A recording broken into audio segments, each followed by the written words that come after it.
welcome back to another episode of Share the Wealth. Before we begin, we would like to reiterate this podcast is being recorded on January 25th, 2024. The contents of this podcast are strictly for informational purposes only, and nothing said should be taken as investment, tax, or legal advice. It is important to discuss your situation with a professional before making any financial decisions, as the strategies discussed may not be suitable for you specifically. As we enter the new year, I am already thinking about summer. Do you know what the temperature is in Florida right now? What? 75 and sunny. When here in New York, we haven't even reached 40. Oh my goodness, yeah, it has been so cold here. Anyways, today we're going to examine a few financially savvy resolutions to help you get started with your financial decisions in the new year. To begin, one of the most important financial tools that can help you prepare for the new year is a budget. And a budget may look different in different financial stages of life.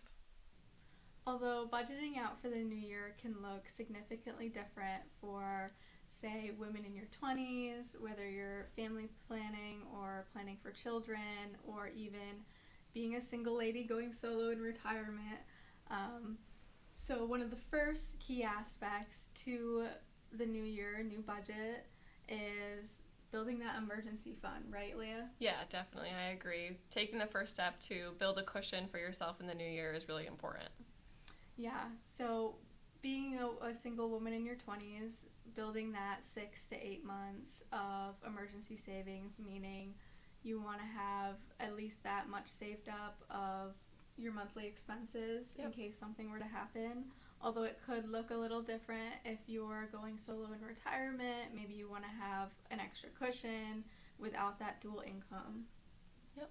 Definitely, and starting out at a younger age, it may be a little bit more difficult to be saving that extra monthly amount, but once you get to it, feel like a goal that was really accomplished. Versus someone that might be a little bit closer to retirement, it'll be a little bit easier to build that emergency fund up a little bit faster.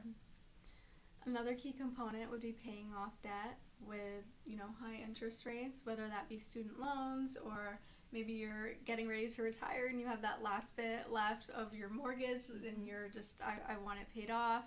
I know student loans right now, a lot of refinances are going on, especially with the wanting that lower fixed rate versus a higher variable rate, because you don't want to be paying as much as you really should be. Yeah, and making any progress towards debt should be an accomplishment and a step towards your financial success for the year.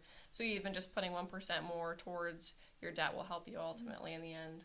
And even challenging yourself to save, whether that be for a new car, whether you're escrowing out for your car insurance premium for the year. I like to save in a couple of different buckets. I have a bucket for my annual insurance premium because I like to pay it up front and full to get a little bit of a discount, or whether you might have a bucket where you're ready to travel and you're ready to go on that vacation, or you have another bucket for saving up and escrowing for Christmas gifts for the end of the year, because we all run into that end of year big spending holidays.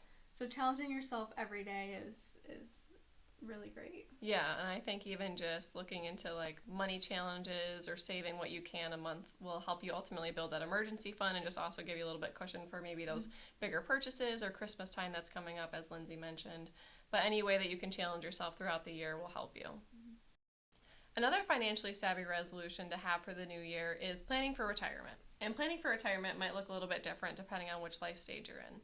If you're in your 20s and just have gotten your first job and you're just planning to contribute to your 401k, it might just be as much as putting away what you can out of your paycheck into your retirement account, which is great.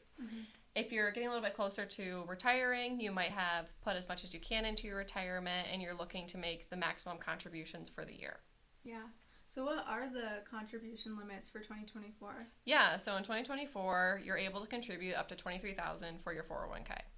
If you're over 50, you're actually able to contribute an additional $7,500 into your 401k. So definitely taking advantage of that is huge. And staying on the topic of 401ks, it's always good to not leave, money on the table somewhere else, whether that be rolling over your old 401k into a new employer 401k, or if you're older and ready to retire and you've consolidated rolling that into an IRA. Yeah, and you mentioned a really good point about consolidating your assets.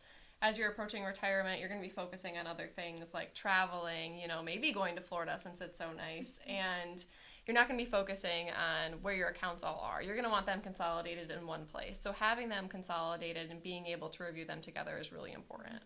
Yep, and one last tip for financially savvy New Year's resolution would be reviewing your portfolio at the year's end, whether that be on the investment side or checking to make sure that you have the right beneficiaries designated to what you want in your life plan and planning for the next step for the people that come after you.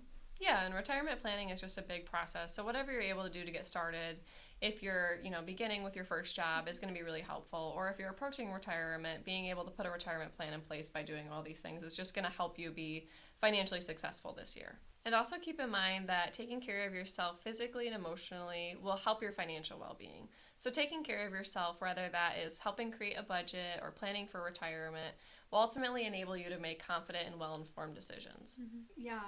Leah, and I think that hand in hand goes with your circle of influence is everything. So making sure that you surround yourself with goal-oriented people that fit your lifestyle can contribute to that financial wellness that we all talk about and want.